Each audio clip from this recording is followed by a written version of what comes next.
Hi, Dolly. She can't hear, she's deaf. Oh, well, hello. Welcome, everybody, to the very first episode ever of T-Shirt Talk with Doc. I'm your host and avid collector, Doc Bake. I'm surrounded by some avid collectors, bees. I don't know if you can see them, they're out there collecting nectar. There's one. You've already seen Dolly. Hi, Dolly. Bees don't need T-shirts, and I guess I don't either. But I have been collecting them for probably 40 or 50 some years now. So the show, T-Shirt Talk, I think I'm not going to go in a big introduction on it. The title sort of speaks for itself. We'll spend 5 or 15 minutes each episode, and that'll depend largely on whether I'm flying solo or I'm among friends hearing their T-shirt stories. And by the way, I hope you feel you're among friends when you're here with Doc Bake. Sometimes we'll even take the show on location. Maybe that'll be a little bit longer episode. Hey, it might even get a little trippy. So speaking of which, I think we're going to take a trip today to the Hawaiian island of Kauai. So settle back in and enjoy the show. T-shirt. T-shirt. Nice shirt. Come on in. I want to show you something. And it's right behind this door. We'll enter this room again in future episodes. But for today, I wanted to show you this. The Ziggy Marley t-shirt I got at the base of a volcano in Kauai. Look at that graphic, stellar. And there's even something on the back. Yeah, check it out. If you look real close, tiny print. It says Dragonfly. Very cool. So do you want to hear a story? Too bad. Just kidding. Let me take you back to December 2003. It all started with my wife and I having breakfast on our balcony overlooking Poipu shores. My wife, being an avid newspaper reader, had found a copy of the local paper. Local is an understatement. The lead story talked about how a woman had attacked her husband with a fly swatter. Now, buried somewhere in this paper, somewhere within the 4 or 5 pages, was an advertisement for a drug-free event featuring Ziggy Marley and a local troupe of soul fire, all-female fire dancers. Well, that sounds pretty cool, huh? So we decided to check it out. And by the way, if you look on the web for this event, you dig deep, go into the Ziggy Marley tour archives, check AI, it'll say something like, there is no direct evidence that this show ever transpired. But we actually have several pieces of proof. My wife actually kept the newspaper article. Yeah, check it out. Ziggy Marley in a drug-free event. Well, I think you know where this is going. We decided to go. We headed out and grabbed tickets for $25 at a local grocery store, and proceeded to head down the there's basically one main road that goes around Kauai, so we figured we'd have no difficulty in finding the venue. But after a while of looking for an event space that would hold a festival of the nature of Grammy Award winner Ziggy Marley and these fire dancers, could not find it. And it's taking me out into the wilderness to leave me for dead. No. So we end up stopping for directions, and someone tells us that you just got to go to the Kmart and hang a Louie. Turn left at the Kmart. It's in the field. So we did that, turn left at the Kmart, and we come upon this field with a few picnickers, just a few families having a picnic. We couldn't find anything else, so we parked and we hung out. It was a beautiful day. We're right at the base of this volcano in an area called Kauai Grove, which these days I guess is a shopping center, but back then it just was this essentially this preserve that butted up against, I think, Wailea volcano. Well, people started filtering in, a lot of locals. We might have been the only tourists there. And eventually, we have a local recording artist take the stage and give us all a Native American blessing. It was just kind of mind-blowing.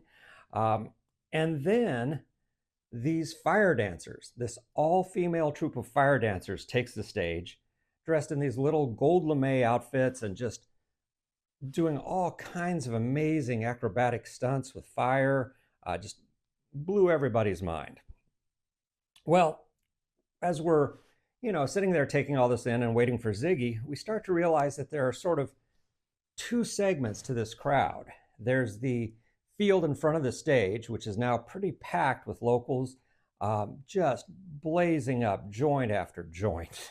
I mean, the smoke was so thick, it was just like a cloud hitting you in the face. And then there's the beer garden, which essentially is this roped off section in the back of the field where you could purchase beer and where you had to stay to drink the beer. So you've got essentially this crowd of beer drinkers and hellraisers in the back and these like Samoan stoners in the front.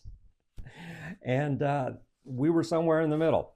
So the show starts. Ziggy had, I think, just broke up with the Melody Makers, but he had this massive, like, I think, 9-piece band, and they just started jamming, and the smoke kept coming, and we're getting this contact high. And at some point, I'm thinking, wow, maybe I should get some of this Maui Wowie.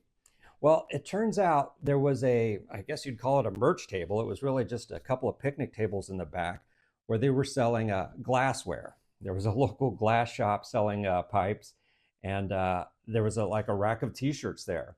So my wife and I each got a t-shirt. You've seen mine, my wife's, and again, to prove that this actually happened, I've got a picture of her wearing this, which you'll have to zoom in to actually see the t-shirt, but it's just such a cute picture. I got to show you this. And I actually have her t-shirt. So this is her Ziggy Marley t-shirt. Cool. Yeah, so decide that, this should be easy enough to score a little Maui Wowie. But no, again, we being probably the only tourists there, I think people were a little hesitant. But eventually we came across these two, it turns out, big wave surfers. A little scrawny guy, I forget his name, and then this mountain man with long hair and this giant beard named Chewy. So they're like, yeah, hang out with us after the show. We actually are staying where Ziggy's staying. Come back with us to the resort. We'll hook you up and we'll hang out with Ziggy and get stoned. Like, wow, okay. My wife was a little hesitant. She's like, what am I going to say to Ziggy? So, but we did. After the show, we did take these guys. They didn't have a car. We had rented a little compact. So we all pile in this little compact car and head out into the night. Now it starts pouring, just this torrential downpour.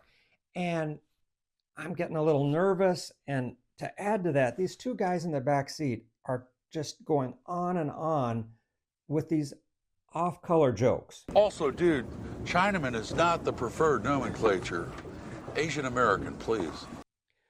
Well, we eventually end up at this resort, and we park and go into the bar and start having a few beers. No sign of Ziggy, no weed. Say, man, you got a joint? No, not on me, man. It'd be a lot cooler if you did.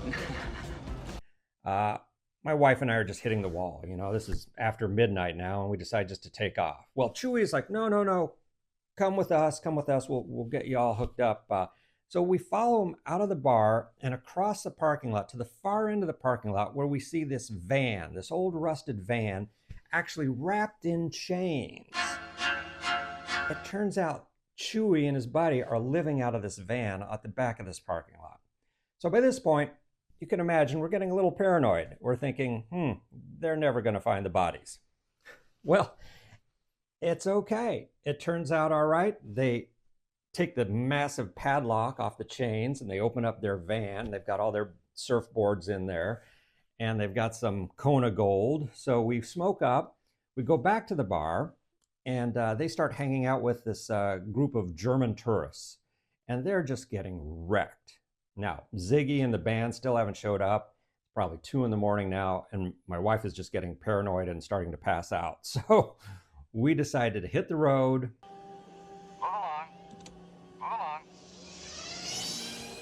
And yeah, we never met Ziggy, but we did make it back alive to tell the tale.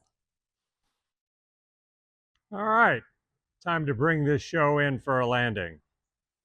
Looks like we've got a clear glide path ahead and a smooth landing. So I hope you've all enjoyed the show. Thanks for stopping by. And before we go, I've got a quick multiple choice question for you. Should I keep the beard? Answer A, keep it. Answer B, cut it. Answer C, you call that a beard? All right, until next time, stay Excelsior. Today's episode was made possible by our editor-in-chief, the fantastic Mr. Steve Quinn of Q Designs, the fire dancers of the Soul Fire Productions. If you're ever in the Hawaiian Islands, I would highly recommend you experience their spectacular performances.